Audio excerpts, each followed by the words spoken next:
Before we get started, just a quick reminder that the Lollujo World Tour continues this weekend. I'm going to be at London Comic Con all 3 days, Friday, Saturday and Sunday. So if you're going to be heading along to the event, hunt me out, say hello, let me know on Twitter. It's Lollujo on there too. And we'll say hello to each other and shake hands and all that thing that people do when they meet. There is an official meetup at 1 o'clock on the Saturday out the back of Comic Con near the big hotel that looks like a boat thing. If you've been there before, you know what I mean. If you've never been there before, you'll find it. It's a big boat hotel. Equally, if you're just in the London area and want to meet up for a drink or a Pokemon hunt at some point over the weekend, hit me up on Twitter as well. Like I say, in London for the full 3 days. So looking for activities to keep me amused. And now we should do some Football Manager stuff, I guess. I think that's why we were all here.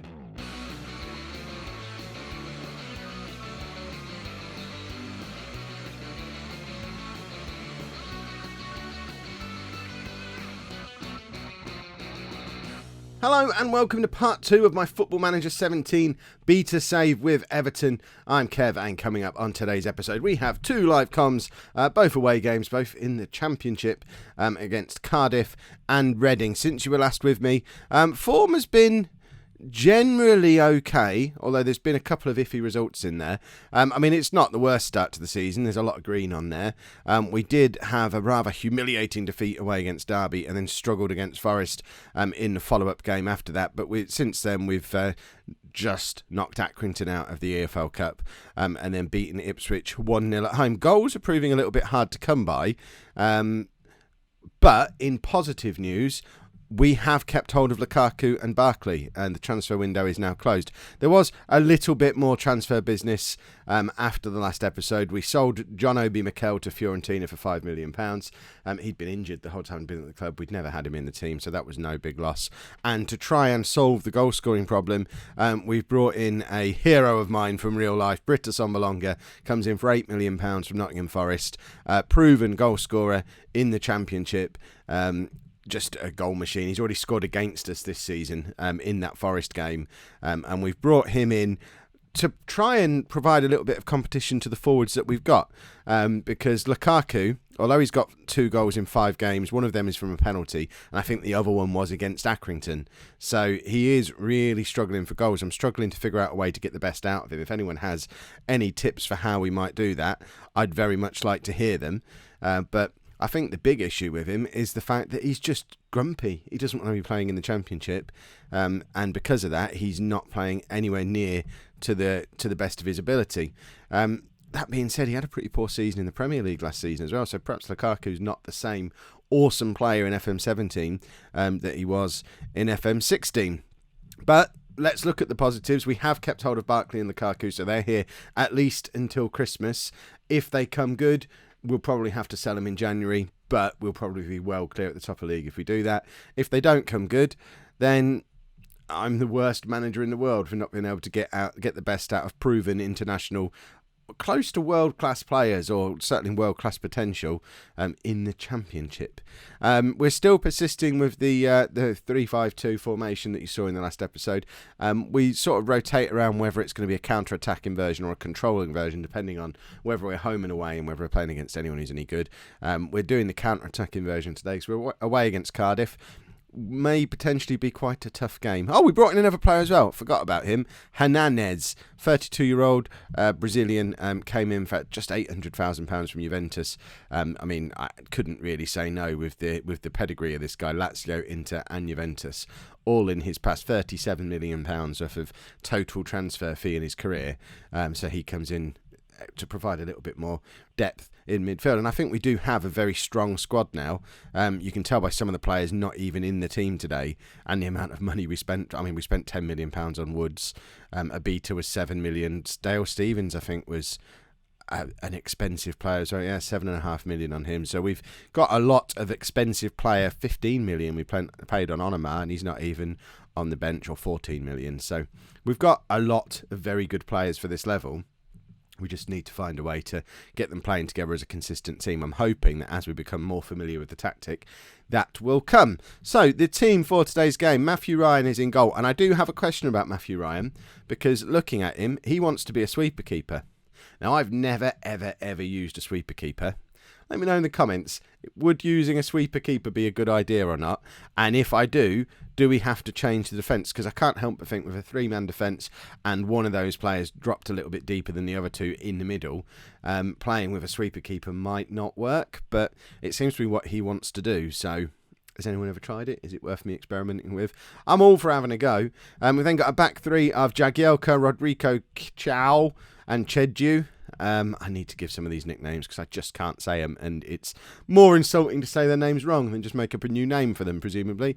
And Marvi and Omar are our wing-backs, with Hernandez and Will Hughes in central midfield, Ross Barkley in behind Lukaku and De Jong up front. I've switched Lukaku to be a complete forward rather than a target man today. He's been playing as a target man all season so far, and I'm hoping just by switching him to a complete forward he might become a little bit more ambitious and try a few things and maybe get into some goal-scoring positions. I mean, he's got decent pace, he's got decent movement. He doesn't need to just be stood there as a target man. And with De Jong not really scoring goals alongside him, we can't really afford to take what should be a 30 or 40 goal a season man at this level. We can't really afford to have him just sort of hovering back, nodding the ball down from crosses from the wing back. So hopefully by switching him up to a complete forward, we might see a little bit more of Lukaku today. So let's get into the game. Squad numbers for 4 players? Goodness me, have we really signed this many? There you go, let's auto. What's wrong with Sven van Beek? What's he got a slight concern about? He's only just signed for the club. Unhappy the squad hasn't been strengthened. Has he seen the amount of money we've spent? Goodness me. He needs to have a word with himself. That's ridiculous. A new signing of Sombalonga is going to be on the bench today. If we are as inept going forward as we have been recently, expect to see Britta Sombalonga at some point during today's game. Enna Valencia, another one who will probably come on if goals are needed. He did score 2 goals against Accrington and looked very impressive in that game. But I don't really... I feel like he's a replacement for Lukaku rather than someone who plays alongside Lukaku. So, although I guess they maybe play alongside each other in real life at the moment. I don't really know much about Everton, but to me it feels like it needs to be a choice between Lukaku and Valencia alongside the other guy, De Jong, is that his name, and Sombalonga. And then we have that mix of creative player alongside quick little goal scorer. That's my thinking anyway. We'll probably end up doing something different as the season goes on. Right, Barkley, probing run, but the ball goes looping over the top of the crossbar. And Cardiff are in 4th place, Ali, so this is going to be one of the tougher challenges of the season, I imagine. Are we going to be happy if we come out of this with a draw? If we can manage to come out of it with a draw. Cardiff attacking again. They just had their first clear-cut chance of the game. We are yet to have one. Half-time approaches and Jagielka heads clear. I didn't expect to be playing Phil Jagielka as much as I have been because he's an old man and I don't do old men. There you go. Quote of the series so far. But I don't know. He seems to be performing quite well since he got his opportunity. So why drop him? De Jong was just rubbish. He ran the ball far too far, didn't know what to do with it, and kind of just stopped and did nothing. He's a bit of a problem. He was supposed to... I expected him to come in and be a superstar, and it hasn't really worked out that way just yet. So, I don't know. Perhaps he's going to be the one who'll make way to get one of those other 2 strikers into the side. I want to see a Sombalonga. We'll perhaps bring a Sombalonga on in a minute, actually. So, substitution time, 20 minutes to go. We've done nothing today, really. So let's get Britta Sombalonga on for Luke De Jong. I think he's probably best as a poacher. Oh, a complete forward, eh? Well, why not play with 2 complete forwards? That's interesting. Ross Barkley, Vajinovic. Let's bring him on. He must be someone I've signed. Is he better off further back? Can we push Hernandez further forward, maybe? In fact, yeah, I think I might bring on Tom Cleverley rather than him. And drop Cleverley back there. Swap those 2 round. And have Hernandez behind Lukaku and a Sombalonga. We'll give it 5 or 10 minutes and then probably bring on Enna Valencia for... what's his face? Lukaku, if nothing's happening. And lo and behold, nothing is happening.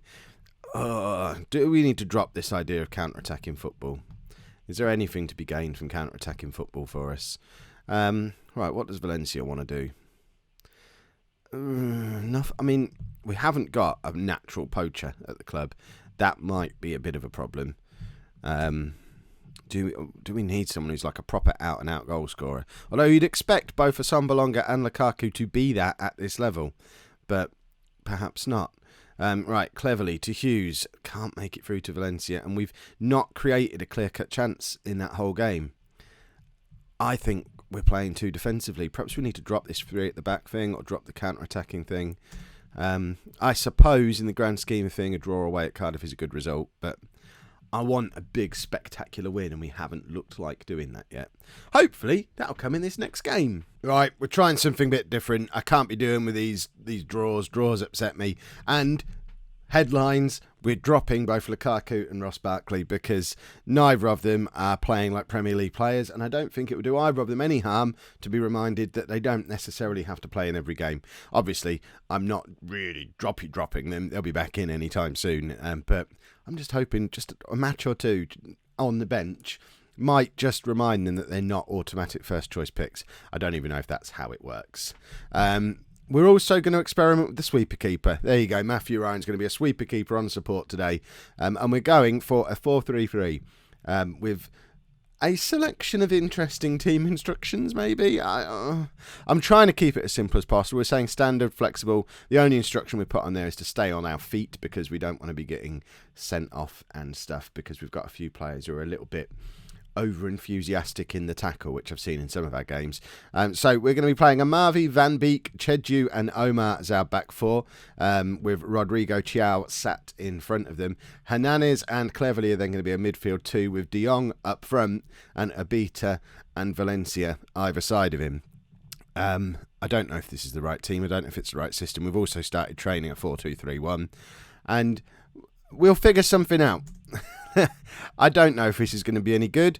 I guess we'll make some decisions based on how we do against Reading today, but feedback, as always, very much appreciated on the tactic. I know because of the whole Comic-Con thing, I'm recording these episodes a few days in advance, so if it appears that you're leaving feedback and advice and I'm not following it, I am reading it. I'm just recording like 5 days in advance, so that's why you can't see it. And there you go, Luke De Jong playing up front on his own with the same instruction. It's ridiculous. He's been an advanced forward on attack with Lukaku alongside him all the way through and looked not at all threatening.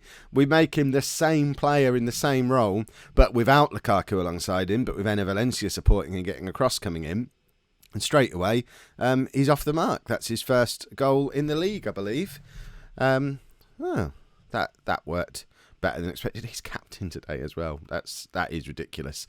The young lad is captain when we've got the likes of Tom Cleverly in the side who, is that because we had a sweeper keeper? I didn't notice how far out Ryan was there.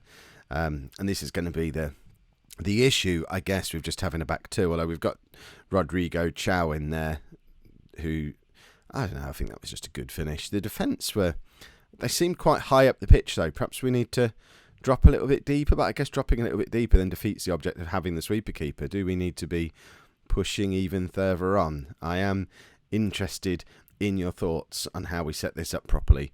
It's very much experimentation, but we can't afford to experiment too much unless we're winning games while we do it, because it's not going to take I don't think we're going to need to get too far into the season being mid-table before the board just give me the heave-ho. And if I get sacked twice, I may as well just give up and start playing The Sims on this channel instead, because clearly FM17 is too difficult for me.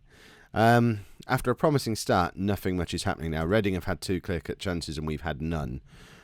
So that's a bit of a concern. Right, Jordan Abita not really doing anything out there on the left. Let's bring Assombalonga on. Swap these two over. Valencia can continue being an inside forward from the other side. And Assombalonga can be a winger over there. Hopefully a winner as well. Let's push Valencia to being attacking again.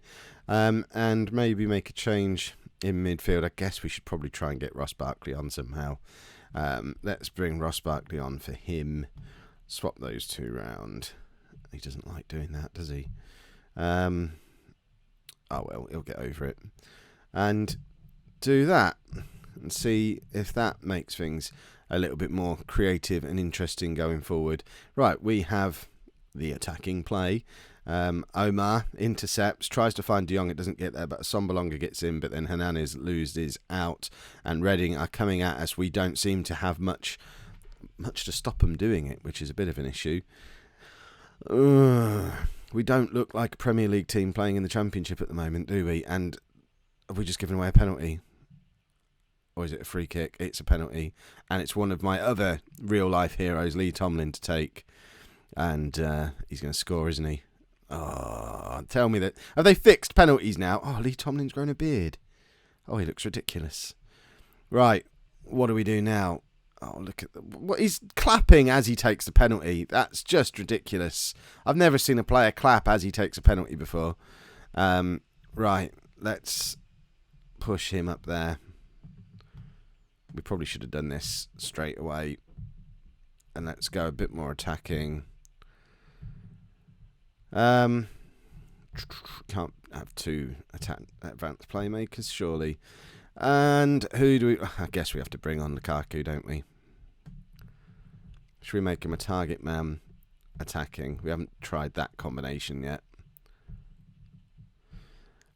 I mean, again, it looks like a really good side. Should we stick some instructions on?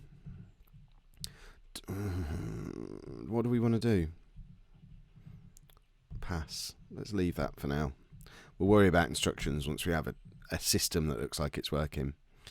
We're going to lose another game. This is not the start to the season we were hoping for. And then, of course, I'm thinking, should we have played the three at the back and just taken another draw? Because we're now down to 10th. And we're getting battered by Reading here. Oh, dear. Help me, everybody. Please help me. I don't want to get fired again. I really need to get started on Non-League to Legend ASAP so I can fiddle with tactics at a little club that don't mind me losing, doing it against teams where there's pressure to win. Oh, you feel the pressure. Oh, it's getting to me. Cleverly's in, and at least we had a clear-cut chance. It came created by Lukaku, but Cleverly is not able to finish. And this is the worst performance we've had of the season, and we've tried out both of our new potential tactics. So I guess we go back to three at the back and hopefully have the players play themselves into form somehow that doesn't involve us losing games. Sombalonga finds Omar. Can he whip across in? It just straight at the keeper. It's just poor. There's a lot of work to do here, and I don't know if I'm the man to do the work, because don't know if you've ever noticed in your time watching this channel, tactics aren't the strong point around these parts. Oh dear, that's not good. Of the board threatening to sack me yet? Not yet. Good. Oh, tactical blunder ends unbeaten run. There we go. So that is a nice little message to say. Go back to that, you idiot. If you've enjoyed that, make sure you pop a like on there for me. Subscribe to the channel if you'd like to see more. And thank you very much for watching.